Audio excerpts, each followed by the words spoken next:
Hello and welcome. My name is Chris Robinson and I'm with Nebula Safety and Environmental. In today's webinar, I'm excited to cover a topic that I call quantitative risk comparison. When many people think about quantitative risk, they think about very high cost, very long duration studies where you're generating very detailed results in terms of what the risk levels are for different locations at a work site. Now, in some cases, this is necessary, but not in all cases. In certain circumstances, it can be beneficial to just conduct a shorter study, gather the data that is needed, and then perform the work that is needed to make sure that you support the decision that needs to be made. Whether you're trying to compare different design options or identify if certain priorities meet a certain priority threshold. You don't always have to determine the exact risk levels in order to make a decision. So in today's webinar, I'll be sharing a little bit more about how to do this, how to compare risk from a quantitative sense, and with that, how to save cost and time for projects when it makes sense and you can perform these sort of comparisons and don't need to conduct a full quantitative risk assessment. There are a few topics that I will share today. The first is quantitative risk assessment, or QRA, and I'll share the typical outputs from a QRA. Next, I'll talk about quantitative risk evaluation and share the inputs that are required to conduct a quantitative risk study. Next, I'll share what I call quantitative risk comparison. And I've got two examples. In the first one, I will compare two design options and show how you can very quickly identify which option might be higher risk than the other. And then in the second example, I will compare predicted data versus established criteria.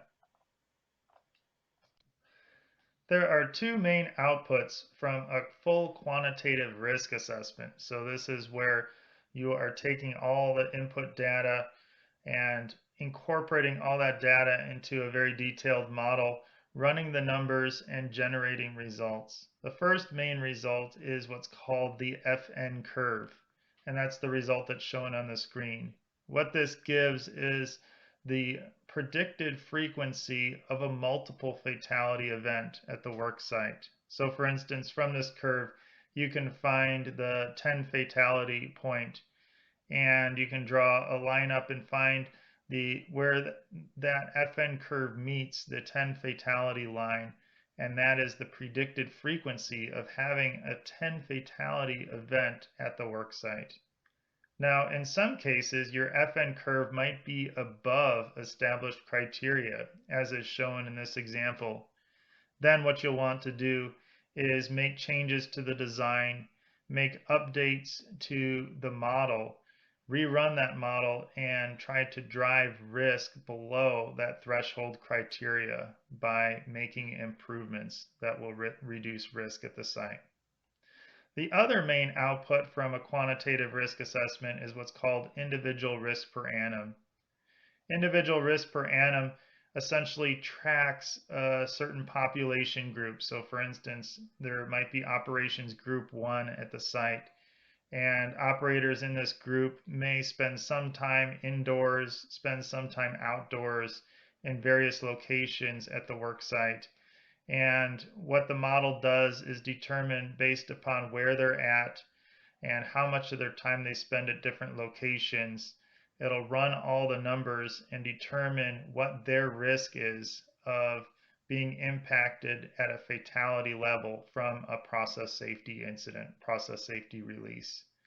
So again, what you're doing with that is taking that and comparing it versus established criteria. That operator group may be above established criteria in terms of risk, and then you're going to want to see what can be done to reduce risk for that operator group.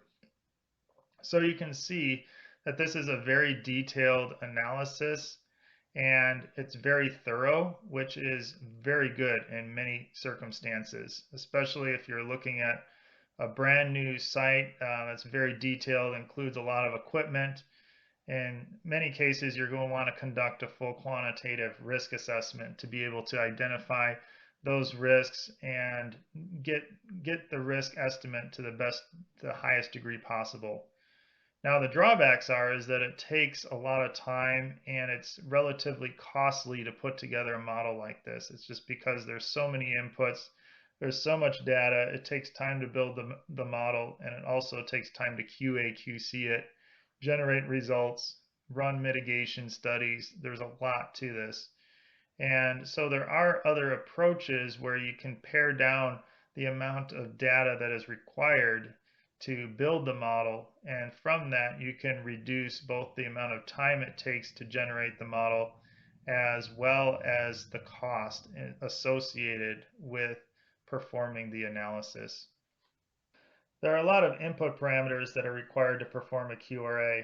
There's consequence modeling data, there's likelihood modeling data, and there's also human vulnerability modeling data. So you need to know where the release locations are, and then from there you might have a dispersed gas cloud. It could be a toxic cloud that could impact personnel in that way, or it may be ignited and you might have a resultant flash fire that burns back to the source. Also, you could have jet fires or pool fires. Additionally, there may be explosions that occur where you can generate overpressure as a result of the ignition and the burn back. And there's many likelihood modeling inputs as well. So you need to know those release locations, the probability of having a leak hole size of various sizes. Typically, you're going to use a range of hole sizes when conducting a QRA. You're going to want to incorporate the windrows, which gives the amplitude as well as the direction of the wind speed, typical wind speeds at the site, and that'll change day versus nighttime conditions. And also you want the ignition probability factors if there's potential to ignite releases at the site. You need to know worker populations, where workers spending their time, how much time are they spending in each location, whether those are indoor locations or outdoor locations. Then also there's human vulnerability modeling data. Certainly you want the model to be able to match reality, and in reality workers typically have the ability to run away from releases or to move to egress to buildings, things like that. And so you want to be able to incorporate as much of that as possible in the model. Also need to understand if there's a toxic cloud, what's the human vulnerability to that. There's probit model functions to be able to estimate that. Take into account the ability of shielding or workers wearing personal protective equipment, as well as when they're in buildings, what's the strength of that building? Is it going to be able to withstand an explosion and the force that results from an explosion? So you can see that there's a lot of data that's required to conduct a full QRA, and a full QRA may or may not be necessary. It's not necessary for all circumstances. In some cases, you might be able to use just a few of the input parameters and be able to use that to drive towards improved decision making. So you might not need to use all of the input parameters that are required for a full QRA. So with that, you should think about what decisions need to be made. Do you need to know the full risk levels at the site? Need to know the FN curve? Do you need to know individual risk per annum? If so, go forward and conduct a full QRA. If not, then there may be potential to use just some of the input parameters and not get a full picture of the risk, but still be able to get enough information to make a really good decision. Now I'm going to share an example of a comparative QRA strategy that you might want to employ. Again, this is a technique that can be used to save time as well as schedule in certain circumstances. So in this case, we'll compare option 1 versus option 2 and try to understand in relative terms, is option 1 a higher risk than option 2, or is option 2 a higher risk than option 1? When comparing two layout options for a chemical plant, there's many parameters that may remain the same. And so we may not need to enter all of the input data that we would have to for a full QRA. And if the parameters are the same, then if you're able to use the inputs that you have, generate some results, essentially take the consequence modeling data and pair that with the likelihood data, understand relative terms which option is riskier than the others, that can aid you in the decision-making process. So in this first example, we'll look at two chemical plant designs, and we'll assume for simplicity's sake that at these chemical plants there's just potential for toxic impact to personnel, and we're not as concerned about fires or explosions, at least from a comparative sense.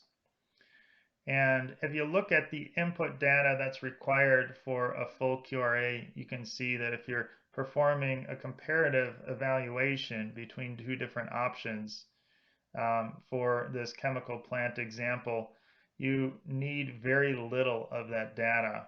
All you really need are the releases. So you need to understand the release locations. You can take a standard array of hole sizes, run those releases, and then run dispersion model results as a result of those releases. So you can take the 6-inch hole release rate and enter that into a dispersion model, understand how the extent of the cloud in various directions from that. Then what you can do is take the likelihood data and take release locations and probability for those releases. You can gather probability data from industry sources. You can take all that information and pair that with the release information and then get that for facility 1, also generate that for facility 2. Then you can conduct a comparison and say, based upon the layout changes, it appears that facility 2 has higher risk than facility 1, and you can understand the reasons why. Maybe there's more potential release sources, or points where you could have a release for facility 2.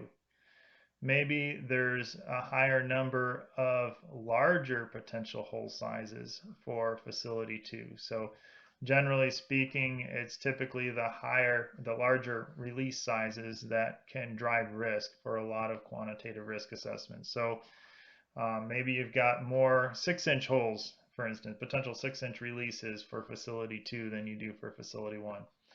So if you gather this, just some of this data and put it together, next thing you know, you can get a pretty good picture in terms of which facility is going to have higher risk than the other. In the second example, I'll share this comparative QRA technique when applying it to pool fire risk. So at many industrial sites, there's an insurer that comes in and tries to understand the risk of having an impact to equipment as a result of pool fires. Now, this does carry significant safety risk as well. Obviously, a pool fire in a site is a safety risk, but generally speaking, they're typically more concerned at this point about insurance purposes and how much should we insure the equipment for at the site, or how much insurance should be on the site in general.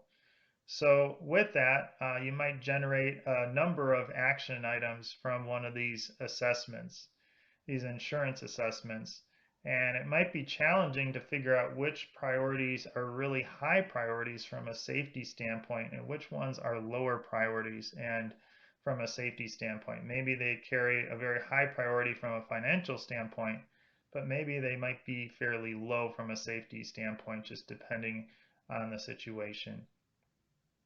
So what you want to do for this case, this comparative QRA, is to again take the input data that is necessary to get, which will be running some cases, and you'll want to get an estimate of risk. You'll be conservative in how you gather that estimate of risk, And then as you carry that forward, if you're well below established criteria, then you can say that the prioritization for any follow-up actions will be driven from an insurance perspective and not from a safety perspective. Obviously, if you're above criteria, then that's a different case.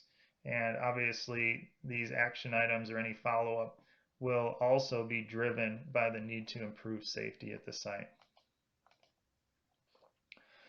In doing this, you can take criteria from your qualitative risk matrix, if you have one as a site.